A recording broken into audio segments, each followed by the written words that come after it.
procédure pour le titrage pour le facteur rhumatoïde.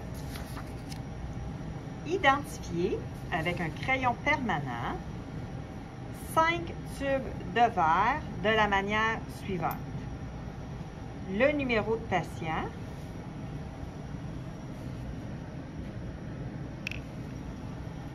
l'ouverture des tubes vers la gauche, le numéro de patient, tiret, dilution 1 dans 2, donc 1 dans 2.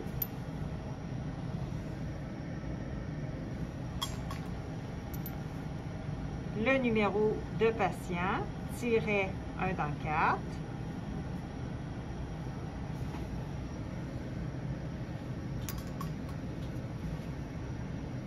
Le numéro de patient, tiret 1 dans 8.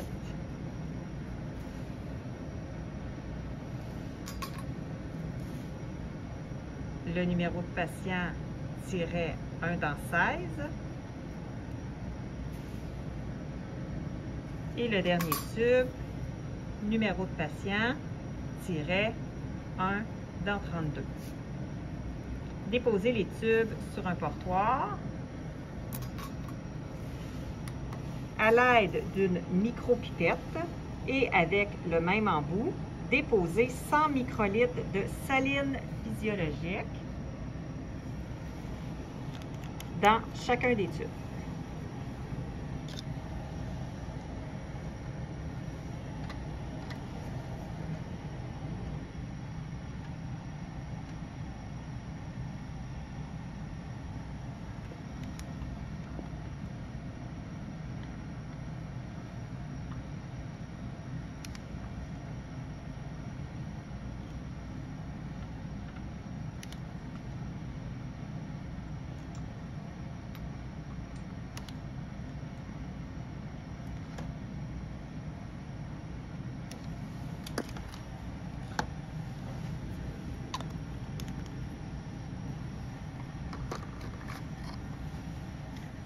En utilisant une main gantée pour tenir le tube de sérum ou le spécimen, avec une micropipette et un nouvel embout, déposez 100 microlitres de sérum du patient.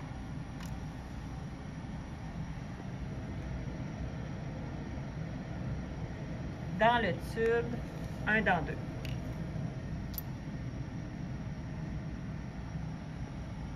En laissant couler le plasma le long de la paroi du tube. Changez d'embout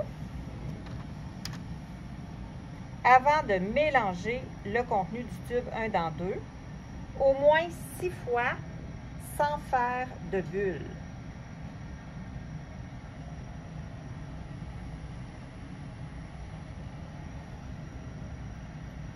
Transférez 100 microlitres du mélange dans le tube 1 dans 4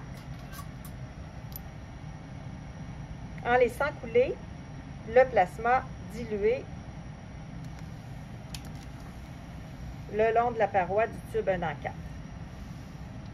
Jetez l'embout et vous avez vu qu'on a reculé le tube 1 dans 2 d'une rangée sur le portoir pour savoir où on est rendu. Avec un nouvel embout, mélangez le contenu 1 dans 4, au moins 6 fois sans faire de bulle et transférez 100 microlitres du mélange dans le tube 1 dans 8 en laissant couler celui-ci le long de la paroi du tube et jetez l'embout. Reculez le tube 1 dans 4, c'est ce qu'on avait fait. Avec un nouvel embout, mélangez le tube 1 dans 8.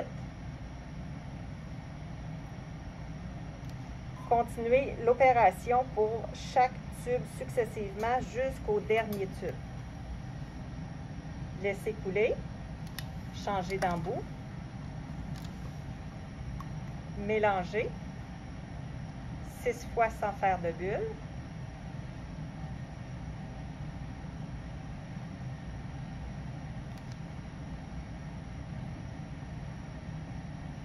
Transférer 100 microlitres dans la prochaine dilution.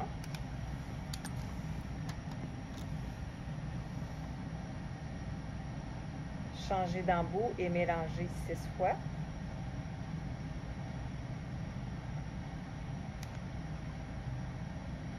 Relevez.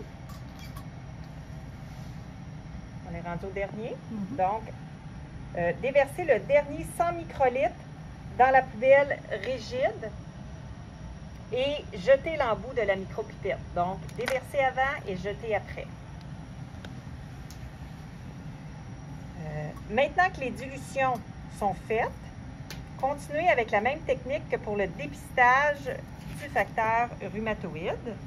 À l'aide d'un crayon gras, identifiez 5 cercles de la plaque de réaction de la manière suivante. Le cercle 1, dilution 1 dans 2. Le 2, 1 dans 4. Le cercle 3, 1 dans 8. Le cercle 4, 1 dans 16. Le cercle 5, 1 dans 32. On écrit avec le crayon gras car les plaques sont réutilisables. Inscrire le numéro d'identification du patient et inscrire sur le côté de la plaque le nom du test et vos initiales.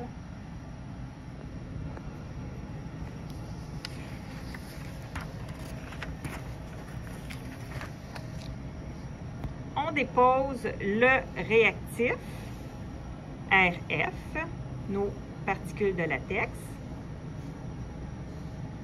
en premier à droite de chacun des cercles.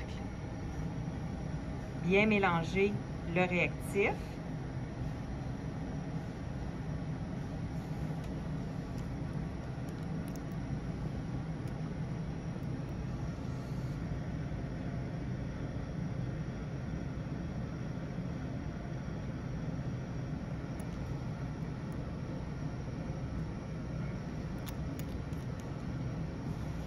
Déposez par la suite 50 microlitres de chacune des dilutions dans les cercles correspondants.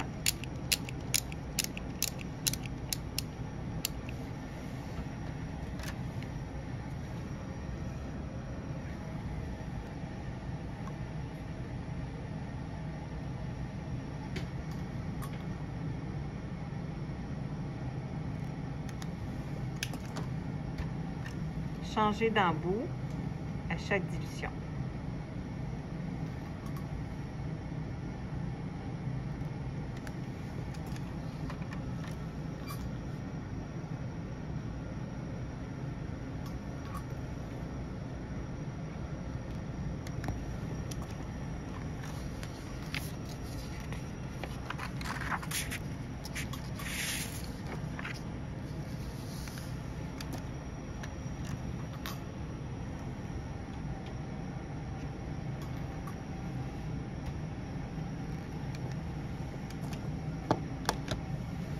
Il ne vous restera qu'à mélanger la suspension de particules de latex et les dilutions à l'aide d'un bâtonnet de façon à ce que la surface complète de la zone de réaction soit recouverte du mélange.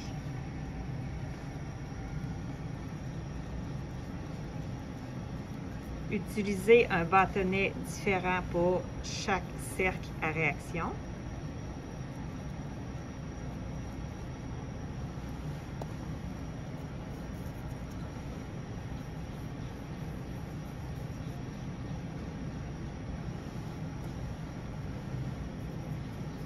En tenant la plaque de réaction avec la main gantée, effectuez délicatement un mouvement de rotation durant 2 minutes.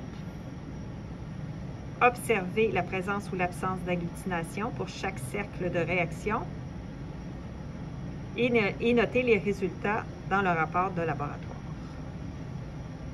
Rincez la plaque de réaction à l'eau distillée à l'aide du flacon laveur au-dessus du bac à décontamination et lavez ensuite la plaque avec un tampon d'alcool 70%. Essuyez et déposez la plaque sur le cabaret prévu à cet effet.